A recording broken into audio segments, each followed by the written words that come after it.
भारत के national security operations की बात हो तो एक नाम जरूर जहन में आता है, अजीत डोभाल। आज हम उन्हीं के शानदार करियर की परतों को खोलने जा रहे हैं।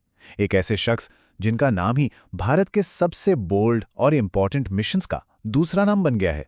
सोचिए, ये शब्द किसी दोस्त के नहीं बल्कि उनके एक कट्टर दुश्मन मिजो विद्रोही नेता लाल डेंगा के हैं। वो कह रहे हैं, अजीत डोभाल मेरे 6 कमांडर ले गया और मेरे पास कोई चारा ही नहीं बचा। ये एक लाइन, बस यही एक लाइन डोभाल के काम करने के तरीके को, उनकी पूरी फिलॉसफी को बयां कर देती है। मतलब दुश्मन को हथियार से नहीं, दिमाग से हराना। तो चलिए कहानी की शुरुआत से शुरू करते हैं। एक युवा पुलिस अफसर के तौर पर केरला में, यहीं पर पहली बार दुनिया ने देखा कि ये कोई आम पुलिस वाले नहीं हैं। बात है 1971 की। डोभाल को आईपीएस में आए कुछ ही साल हुए थे और उन्हें एक सुलगते हुए चैलेंज का सामना करना पड़ा। केरला का थालासेरी सांप्रदायिक दंगों की आग में जल रहा था। हालात इतने बेकाबू हो चुके थे कि आप मानेंगे नहीं, वहां की लोकल पुलिस भी उस इलाके में घुसने से कतरा रही थी। तो ऐसे में डोभाल ने क्या किया? लाठीचार्ज, फोर्स का इस्तेमाल? नहीं, उन्होंने वो किया जो आगे चलकर उनका सिग्नेचर मूव बनने वाला था। उन्होंने जमीन पर उतरकर खुफिया जानकारी जुटाई, पता लगाया कि दोनों तरफ के असली सरगना कौन है।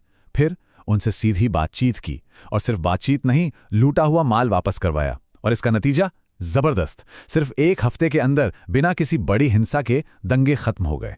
तो पुलिस की वर्दी से निकलकर अब हम चलते हैं खुफिया जानकारी की दुनिया में। ये वो दौर था जब डोभाल को 2 बहुत बड़ी नेशनल सिक्योरिटी चैलेंजेस को सुलझाने का जिम्मा मिला। देखिए, मिजोरम की समस्या कोई छोटी मोटी नहीं थी। वहां एक सशस्त्र विद्रोह चल रहा था और सबसे बड़ी मुश्किल ये थी कि विद्रोहियों को आम लोगों का जबरदस्त सपोर्ट हासिल था। सरकार जब भी कोई फौजी कार्रवाई करती, मामला सुलझने के बजाय और बिगड़ जाता था, आग और भड़क उठती थी। तो डोभाल ने इस गुत्थी को कैसे सुलझाया, ये किसी फिल्म की कहानी से कम नहीं है। वो अंडरकवर हुए और सीधे विद्रोहियों के अड्डे में जा पहुंचे। उन्होंने वहां के सबसे ताकतवर कमांडरों से दोस्ती की। उनका भरोसा इस कदर जीता कि वो कमांडर डोभाल के घर पर डिनर करने आने लगे। और मजे की बात यह कि उनकी पत्नी को भी नहीं पता था कि वो किन लोगों के लिए खाना बना रही हैं। और अंत में क्या हुआ? उन्होंने 7 में से 6 कमांडरों का मन बदल दिया, उन्हें भारत के पक्ष में कर लिया। अब बेचारे लाल डेंगा के पास टेबल पर आकर बात करने के सिवा कोई रास्ता ही नहीं बचा था। उसी दौरान सिक्किम में एक और मोर्चा खुला हुआ था। यहां भी डोभाल ने बंदूक नहीं बल्कि दिमाग का इस्तेमाल किया। उन्होंने वहां के राजा के खिलाफ लोकतंत्र का समर्थन करने वाली पार्टियों को सपोर्ट किया। उन्होंने एक ऐसा माहौल बनाया कि जनमत संग्रह यानी रेफरेंडम का रास्ता खुल गया। और नतीजा, सिक्किम बिना एक भी गोली चले शांति से भारत का 22वां राज्य बन गया। ये थी पॉलिटिकल स्ट्रैटेजी। अब बात करते हैं डोभाल के करियर के 2 सबसे खतरनाक और हाई स्टेक मिशन की। एक दुश्मन देश पाकिस्तान के अंदर और दूसरा अपने ही घर में स्वर्ण मंदिर के भीतर। पूरे 7 साल।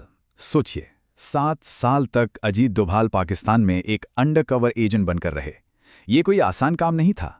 एक बेहद खतरनाक मिशन जिसमें वो 2 बार तो पकड़े जाने से बस बाल बाल बचे।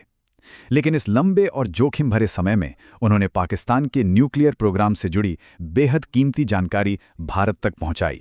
अब एक मुश्किल सवाल, एक ऐसा सवाल जो 1988 में पूरे देश के सामने था।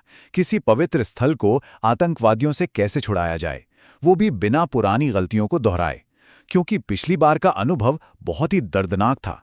और यहीं पर 1984 और 1988 का फर्क साफ दिखता है। 1984 का ऑपरेशन ब्लू स्टार एक सैन्य हमला था, लेकिन 1988 के ऑपरेशन ब्लैक थंडर की कमांड डोभाल के इंटेलिजेंस स्ट्रैटेजी के हाथ में थी। वो एक पाकिस्तानी आईएसआई एजेंट का भेष बदलकर स्वर्ण मंदिर के अंदर गए, आतंकियों का भरोसा जीता, अंदर की एक एक खबर बाहर पहुंचाई और फिर एक ऐसा साइकोलॉजिकल प्रेशर बनाया कि आतंकियों को बिना बड़ी लड़ाई के सरेंडर करना पड़ा। चलिए, अब डोभाल के करियर के एक और पहलू को देखते हैं, एक नेगोशिएटर के तौर पर और एक ऐसे शख्स के तौर पर जिस पर राजनीति की दिशा बदलने के भी आरोप लगे। साल था 1999। इंडियन एयरलाइंस की फ्लाइट IC-814 को हाईजैक कर लिया गया था। देश में तनाव का माहौल था। ऐसे में सरकार ने अपने सबसे भरोसेमंद आदमी को भेजा, अजीत डोभाल। ये कोई पहली बार नहीं था। वो इससे पहले 15 से ज्यादा हाईजैकिंग मामलों में बातचीत कर चुके थे। उनका अनुभव बेजोड़ था। हफ्तों तक तनावपूर्ण बातचीत चली। आतंकियों की मांग थी 36 खतरनाक आतंकवादियों की रिहाई। लेकिन डोभाल और उनकी टीम ने अपनी बातचीत की कला से इस संख्या को कहां तक ले आए? सिर्फ 3 तक। 36 से 3। इस एक कामयाबी ने कई मासूमों की जान बचाई। अब उनके करियर का एक और दिलचस्प और थोड़ा विवादास्पद पहलू सामने आता है। कुछ सोर्सेस का यह मानना है कि कश्मीर की राजनीति में भी डोभाल ने एक अहम किरदार निभाया। ऐसा कहा जाता है कि उनके मुफ्ती मोहम्मद सईद से काफी करीबी रिश्ते थे और बाद में सईद ने कांग्रेस छोड़कर अपनी पार्टी बनाई, पीडीपी, और इस एक कदम ने कश्मीर के पॉलिटिकल मैप को हमेशा के लिए बदल कर रख दिया। तो क्या वो भारत के आधुनिक चाणक्य हैं? चलिए उनके रिटायरमेंट, फिर नेशनल सिक्योरिटी एडवाइजर बनकर सत्ता के केंद्र में उनकी वापसी और उस विरासत को देखते हैं जो वो आज बना रहे हैं। दिलचस्प बात यह है कि रिटायरमेंट के बाद भी डोभाल कभी एक्शन से दूर नहीं हुए। उन्होंने विवेकानंद इंटरनेशनल फाउंडेशन नाम का एक थिंक टैंक शुरू किया। इस फाउंडेशन ने उन्हें नेशनल सिक्योरिटी की दुनिया के सेंटर में बनाए रखा और शायद यही वजह थी कि 2014 में वो नेशनल सिक्योरिटी एडवाइजर यानी एनएसए बनकर वापस लौटे। और एनएसए बनते ही उन्होंने भारत की नेशनल सिक्योरिटी पॉलिसी में एक बहुत बड़ा बदलाव किया। इसे डोभाल डॉक्ट्रिन या डिफेंसिव ऑफेंसिव स्ट्रैटेजी भी कहते हैं। इसका सीधा मतलब ये है, अब भारत सिर्फ हमले होने का इंतजार करके जवाब नहीं देगा, बल्कि खतरों को वहीं जाकर खत्म करेगा जहां से वो पैदा हो रहे हैं, भले ही वो किसी दूसरे देश की जमीन क्यों ना हो। हाँ, ये भी सच है कि इतना लंबा और ताकतवर करियर विवादों से परे नहीं रहा।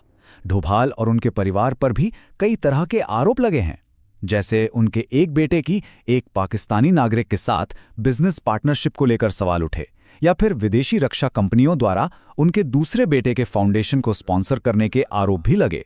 यहां एक बात साफ करना जरूरी है, केमन आइलैंड्स फंड से जुड़े जो आरोप थे, उस मामले में एक मानहानि का मुकदमा हुआ और उसका नतीजा ये निकला कि एक सीनियर कांग्रेस नेता को डोभाल के बेटे से बाकायदा लिखित में माफी मांगनी पड़ी, जिससे वो खास विवाद कानूनी तौर पर खत्म हो गया।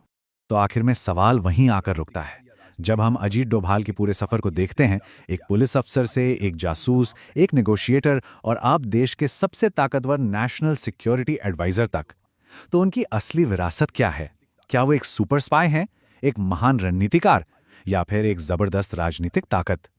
ये शायद एक ऐसा सवाल है जिसका सही जवाब तो आने वाला वक्त ही देगा। इस सफर में हमारे साथ जुड़ने के लिए शुक्रिया।